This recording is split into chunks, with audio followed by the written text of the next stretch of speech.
Story 1. Am I the asshole for refusing to pay for 7 adults' dinners? It has been a very dramatic couple of weeks. I'm currently on holiday in my country of birth. I asked an old friend of mine to join me to get dinner. He asked me whether he could bring 3 women and a man he's cool with, which I agreed to. I also suggested we should go to a place I rented after dinner, as it was pretty nice. I suggested the restaurant, and everyone was fine with the location. We got there, and everyone started ordering and ordering cocktails, lobster, sushi. Everything was fine. We were having a laugh. The bill came. It was €770. I told my friend we should all split evenly, and he was cool with it. And the other guy said he was kind of broke right now and could only spend 25, despite eating close to €100 worth of food or more. I knew things were about to go south. 2 of the women were on their phones, silent and disengaged, and the other woman had the audacity to openly and confidently suggest I be a gentleman and cover the bill, as you are clearly doing better. I asked her why she'd assume that, and she said, that's what it seems like on Instagram. Mind you, all I had on my Instagram are pics of holidays and business-related stuff. No fast cars or any of that.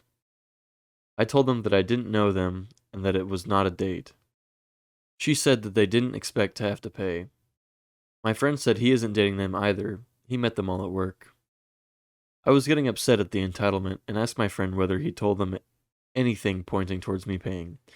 He said he didn't, and that each of them always pays for their own things. I suggested he deal with them, as he invited them over. It became a back and forth with the 3 of them of too expensive and not fair. It was fair when they were ordering like they had a money fountain, clearly, but not when it was time to pay. I got fed up and said I was not going to split it evenly anymore, and I was just going to cover my spread, and that I was going home on my own, which seemed to offend them even more than splitting the bill. I stood up, went to the counter, told the waiter that what I had consumed, that each would pay for their own stuff, paid, and went back to the table. Apparently, aside from my friend, none of them had enough for the bill, or so they said. I felt a little bad as they were trying to figure out how to pay, but I ultimately didn't, and instead, I ended up being petty and giving a big tip to the waiter in front of them. Had they not been entitled about it and said it before agreeing to come, I would have at least considered it. But not like this. Am I the asshole for refusing to pay the whole bill? If you're liking the video so far, make sure to like, comment, and subscribe. It goes a long way towards building my channel, and it only takes a second. Story 2. I, a 49-year-old male, am getting remarried to my fiancée, a 41-year-old female, in a month, and the wedding preparations have gone well except for one issue. My fiancé's family is mostly conservative, and thus not very supportive of same-sex relationships. My fiancé's siblings plan to bring their children to our wedding, and they obviously wouldn't want their kids to witness a gay couple at our wedding, as it would create the need to explain the situation to them. So we decided to disinvite my son's partner from our wedding so we could avoid such issues. I thought my son would be mature about it and understand our side, but instead, he kicked up a huge fuss about it, saying that I'm acting homophobic and embarrassed by him, and that if his boyfriend can't attend the wedding, then he won't either. I feel like he's being really unreasonable, especially because him and his boyfriend haven't even been together that long. So it's not like he's really entitled to be invited at any family events yet, and my fiancé does take my side. However, my son is vehement that I'm an asshole. Story 3. Am I the asshole for telling my aunt to get over her daughter's death? My cousin is turning 18 next month, and she isn't looking forward to it. She was a twin, and her sister unfortunately passed a few hours after birth. This is obviously very upsetting for all members of the family, and a horrible situation to be had. However, me and my cousin are extremely close, and every single birthday she's had has also been about her twin sister. Her mom will always put a fancy little background with her twin's ashes and make my cousin take photos with it every birthday. She always posts, "Happy birthday to my 2 beautiful girls." Up until my cousin was about 6, she was okay with this. However, since then, she always expresses how she no longer feels like her birthdays are important anymore, as it makes her mother upset due to the reminder, and also because she feels everyone only talks about her twin and how they are so sorry for her loss. She doesn't feel like an individual person and constantly feels attached to her dead twin. Last night, I asked what she was doing for her birthday. She said her dad had wanted to take her to Spain, but her mother said no because I don't think that we can take the ashes overseas and it's too risky to bring Layla, the twin who passed, in case something happens. This upset me a little, as her 18th is a big birthday and she is being held back by a sister who A, isn't alive, and B, she doesn't even remember.